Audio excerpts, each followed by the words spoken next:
예, 함께 읽으신 본문 말씀을 가지고 이 일을 성취하기 전에는 쉬지 아니하리라라는 제목으로 은혜를 나누기 원합니다. 오늘 함께 읽은 본문 말씀은 룻기 3장의 전체 내용인데요. 겉모습만 보면, 기록된 이야기만 보면 상당히 민망한 장면들이 가득 차 있습니다. 그런데 그 민망한 장면들을 넘어선, 그리고 감춰진, 그 속에 담겨진, 숨겨진 이야기들을 찾아내서 우리 마음속 깊은 곳으로 묵상을 해보면요, 그 가운데 담겨진 하나님의 놀라우신 사랑과 하나님의 자비하심, 하나님의 은혜가 흘러넘쳐 나온다라는 것을 우리가 알 수 있습니다. 계속해서 룻기에 대한 이야기를 나누고 있는데, 룻기 2장에서 3장으로 넘어오게 되면 이제는 이야기의 주도권이 나오미로부터 룻으로 옮겨오는 것을 볼 수가 있습니다. 제가 룻기에 대해 나누면서 가장 먼저 처음에 설명드렸던 것과 마찬가지로 이 성경이 기록하고 있는 인물들의 이름의 순서들을 확인하는 것, 그리고 이 이야기 속에 이야기의 흐름이 누구를 중심으로 흘러가고 있는지를, 그리고 그렇게 변화되는 모습들을 잘 포착하면 지금 성경이 어디에 집중하고 있는지, 성경이 이 말씀을 통하여서 우리에게 무슨 메시지를 전하려고 하고 있는지를 잘 알 수가 있는데, 룻기 2장 중반부까지는요, 나오미가 중심이 되고 있습니다. 그리고 룻은 어떻게 기록되어 있냐면 나오미의 며느리 혹은 모압 여인이라는 단어로 표현되고 있습니다. 그런데 이러한 전세가 2장 중반부에 접어들면서 서서히 이제는 룻이 중심으로 다가오게 되고, 나오미가 룻의 시어머니라는 말로 지칭되고 있습니다.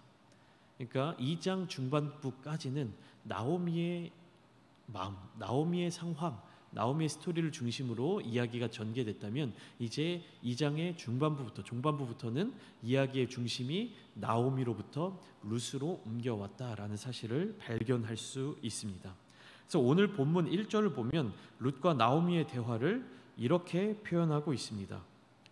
룻의 시어머니 나오미가 그에게 이르되, 내 딸아, 내가 너를 위하여 안식할 곳을 구하여 너를 복되게 하여야 하지 않겠느냐. 이 말씀을 잘 보시면요, 나오미가 룻에게 말하고 있는 장면입니다. 그런데 성경은요, 단순하게 나오미가 며느리에게 이르되 혹은 나오미가 룻에게 이르되 라고 기록하고 있지 않습니다. 어떻게 기록하고 있습니까? 룻의 시어머니 나오미가 이르되 라고 기록되어 있습니다.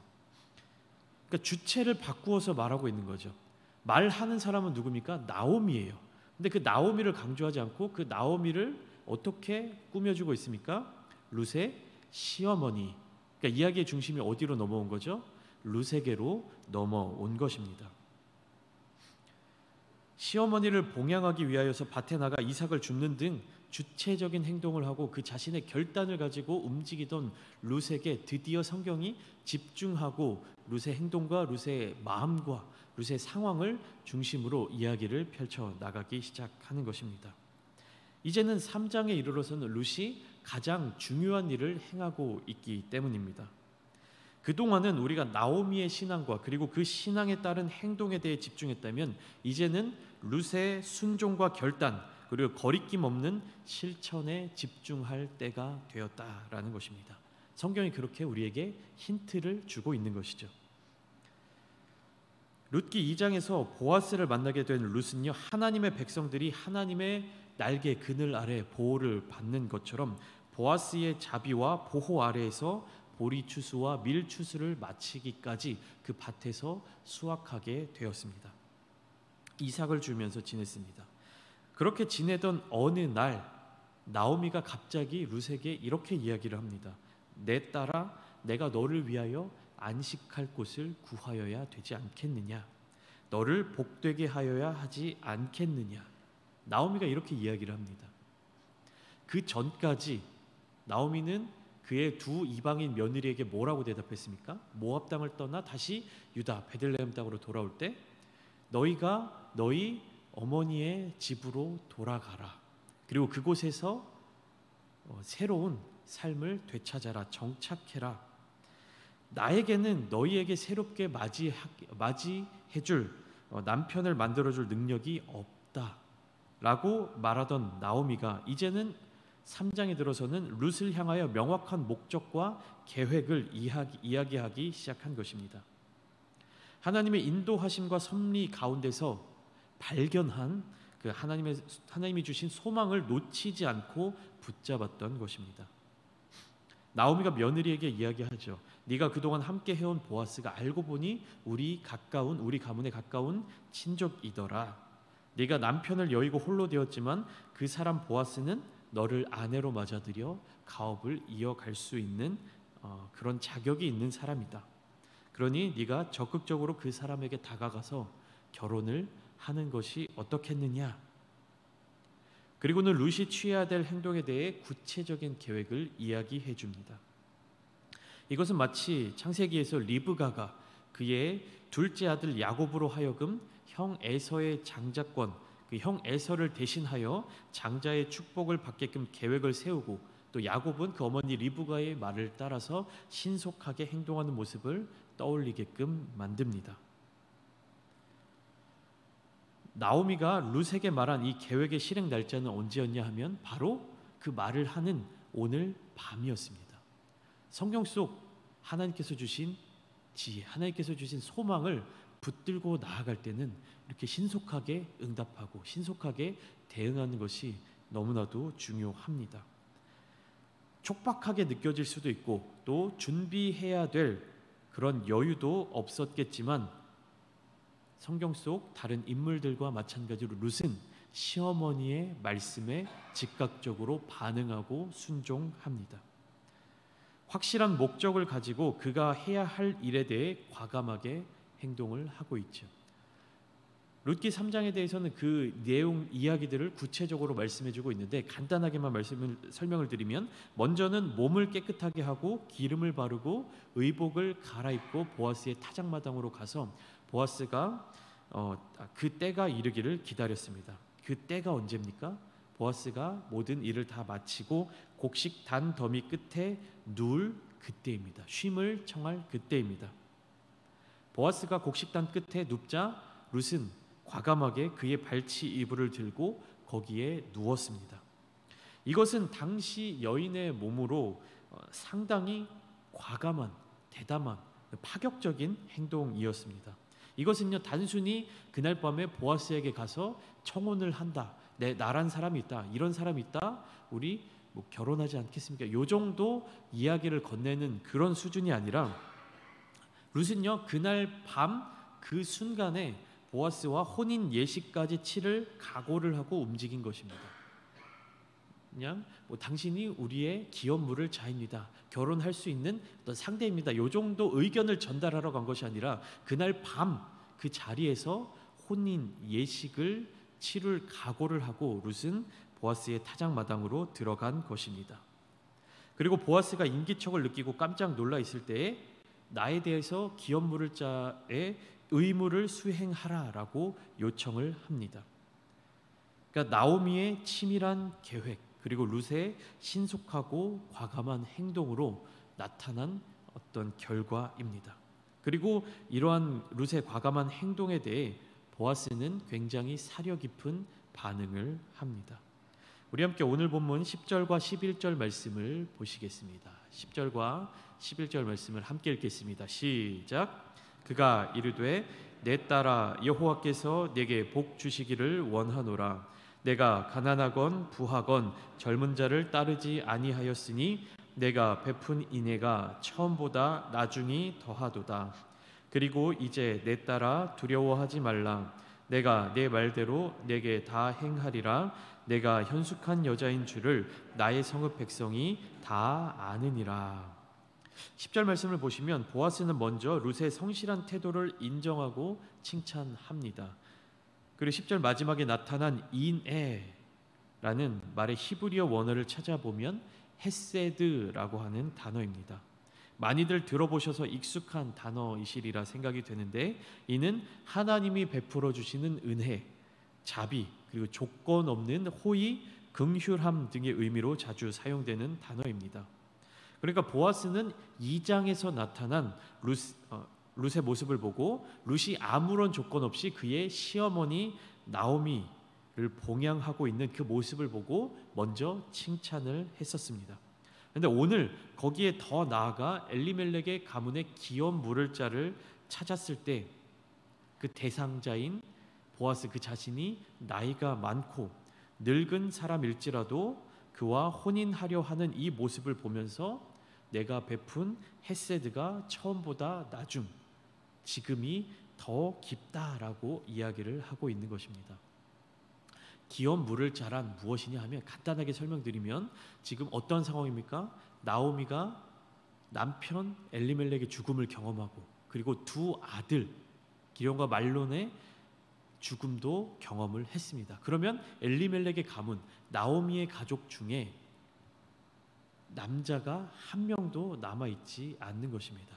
근데 유대 민족들, 이스라엘 민족들의 그 어떤 문화나 전통 가운데는 무엇이 있냐면 그 가문의 남자들이 다 죽거나 다 없어져서 가문의 대를 이어갈 사람이 없어진다라고 하면 그 가족 중에 친척 중에 가장 가까운 사람 그리고 그 자격이 되는 사람이 남아있는 여인들이죠. 그러니까 남편을 잃고 남아있는 여인들과 다시 결혼을 해서 그 가문의 대를 이어줄 책임, 의무를 지는 것을 의미합니다.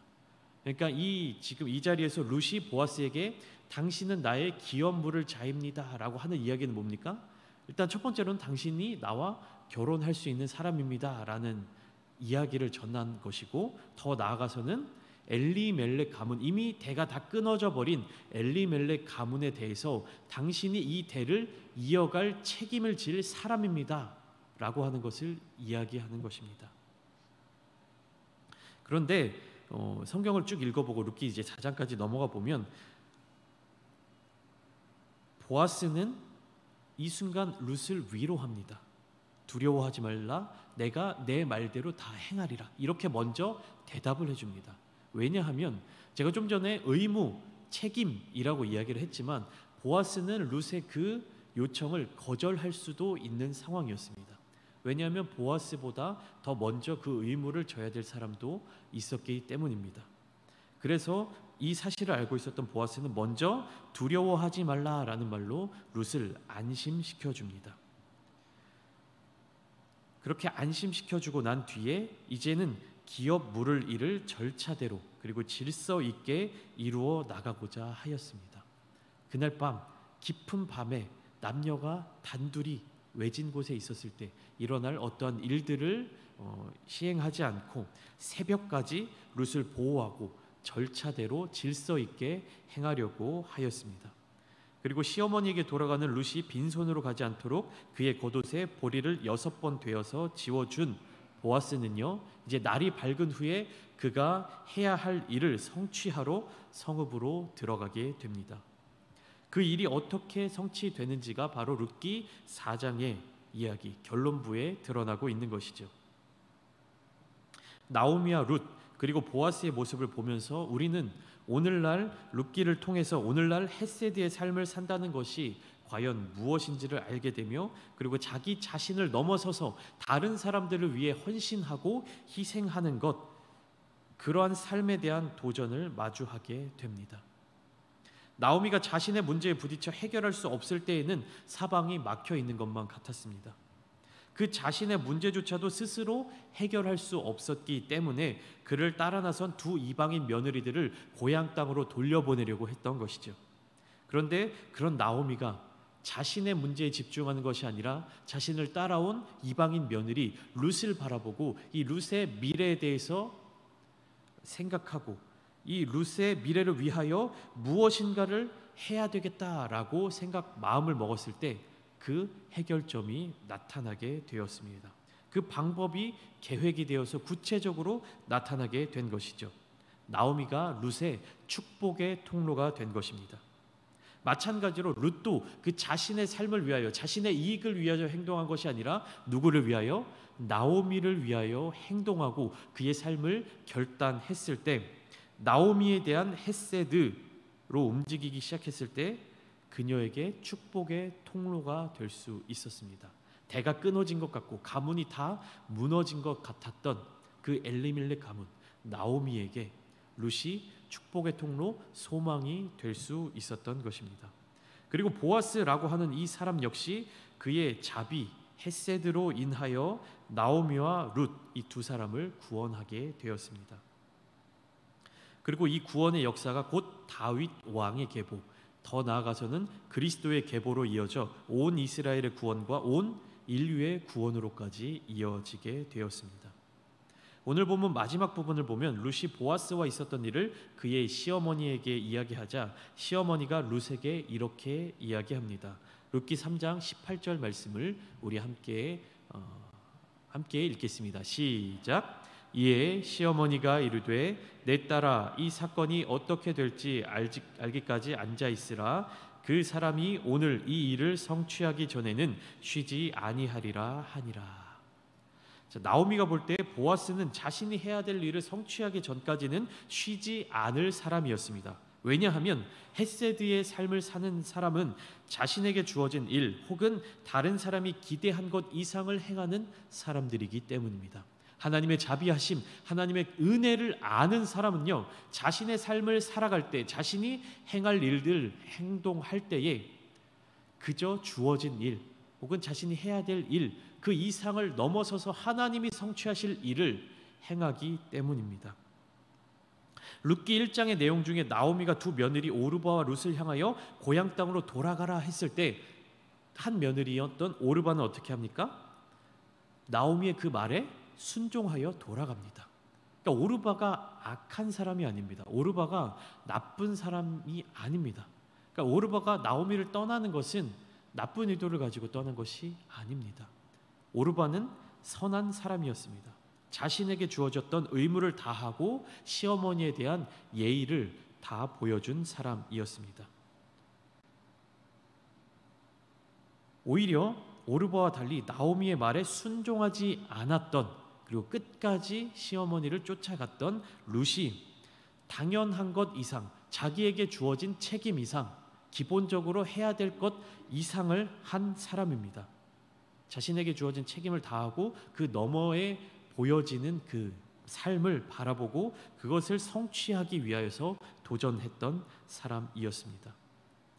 나오미 역시 룻에게 타작마당의 밤을 계획하고 알려줄 필요가 없었습니다. 그리고 룻 또한 보아스에게 기업 물을 자의 책임을 다하라고 요청할 의무가 없었습니다. 보아스 역시 자신의 타작마당에서 이삭 줍기를 하는 룻에게 정도 이상의 호의를 베풀 의무가 없었습니다. 그러나 나오미는 그 정도면 괜찮은 정도에 그치지 않았습니다. 그리고 룻은 자신에게 주어진 어떤 책임까지만 의무를 다하지 않았습니다. 보아스 역시 본인이 베풀어야 할 타작마당에서의 자비 그 이상을 보여주었습니다. 그렇기 때문에 나오미는 알고 있었던 것입니다. 바로 그런 사람, 헤세드의 삶이 무엇인지를 알고 그 은혜를 자신의 삶에서 나타내는 사람은 그 일을 성취하기 전에는 쉬지 않으리라라는 사실을 알고 있었던 것입니다. 사랑하는 서울제일교회 새벽 성도 여러분, 성경은 계속해서 헤세드의 삶을 우리에게 말하고 있습니다. 계속해서 하나님의 은혜를 구하는 삶, 그리고 그 하나님의 은혜를 다른 이들에게 전달하는 삶을 살도록 요청하고 있습니다. 하나님이 주시는 값없는 은혜, 또 하나님께 받은 한량없는 은혜, 내가 받은 그것을 또한 다른 사람들에게 나누는 은혜, 이런 은혜를 알고 경험한 사람들의 삶은 세상에 속한 사람들과는 다르다. 세상의 기준을 넘어서서 하나님 나라의 기준으로 살 수 있어야 한다. 그리고 바로 우리가, 성경을 보는 그리스도를 따라 사는 우리가 그러한 삶을 살아야 한다라고 권면하고 있는 것입니다. 이 룻기가 단순히 옛날 이야기, 사사시대에 살았던 사람들의 어떤 한 삶의 단면을 보여주는 것이 아니라 이 이야기들을 통하여 하나님의 백성으로 살아가는 우리들이, 예수 그리스도를 쫓아 살아가는 제자된 우리들이 어떠한 삶을 살아야 하는지를 보여주고 있는 것입니다. 나오미와 룻의 삶을 주관하시고 책임져 주시고 인도해 주신 하나님께서, 또한 보아스가 이를 성취하게끔 이끌어 주신 하나님께서 오늘 이 기도의 자리 가운데 나도 또한 하나님의 은혜를 사모합니다. 나도 또한 하나님의 헷세들을 따라 살아가겠습니다. 라고 다짐하며 그 일을 성취하기 위하여 달려나가는 저와 여러분들의 삶을 주관하여 주실 것입니다. 하나님께서 우리의 삶을 책임져 주실 것입니다. 바로 그 하나님의 은혜를 날마다 구하며 오늘 하루도 주님과 동행하는 귀한 하루 되시기를 주님의 이름으로 축복합니다. 함께 기도하시겠습니다. 헤세드의 삶, 이것은 우리가 들었을 때, 머리로 알았을 때는 너무나도 좋은 의미, 그리고 당연한 의미로 받아들여집니다. 그런데 이 헤세드가 우리의 삶의 영역으로 넘어오게 되면 그것은 또 다른 도전의 차원입니다. 나를 버리지 않으면, 나를 희생하지 않으면, 나보다 하나님을 더 사랑하고 나보다 더 이웃을 사랑하지 않으면 실천할 수 없는 일입니다. 오늘 함께 나누신 이 말씀을 통하여서 또한 기도의 자리 가운데 나오실 때 하나님, 우리 또한 하나님의 은혜를 충분히 경험하게 하시고 그 은혜를 다른 사람들에게 나눌 수 있는 사람이 되게 하여 주시옵소서. 계속해서 수험생들을 위해서 함께 기도해 주시기를 부탁드립니다. 오늘로 수험일이 대학 수학 능력 시험일이 84일 남았습니다. 우리 학생들이 더욱더 하나님을 찾는, 하나님의 마음에 합당한 삶을 계획하고 그것을 향해 달려나가도록 기도해 주시고, 또한 우리 교회 내에 많은 중보가 필요한 분들이 계십니다. 그들을 기억하면서 기도해 주시기를 원하고, 그리고 각자 삶의 자리 가운데 가지고 나오신 기도 제목들을 붙들고 우리 주님의 이름을 한번 부르신 뒤에 함께 기도하시겠습니다. 주여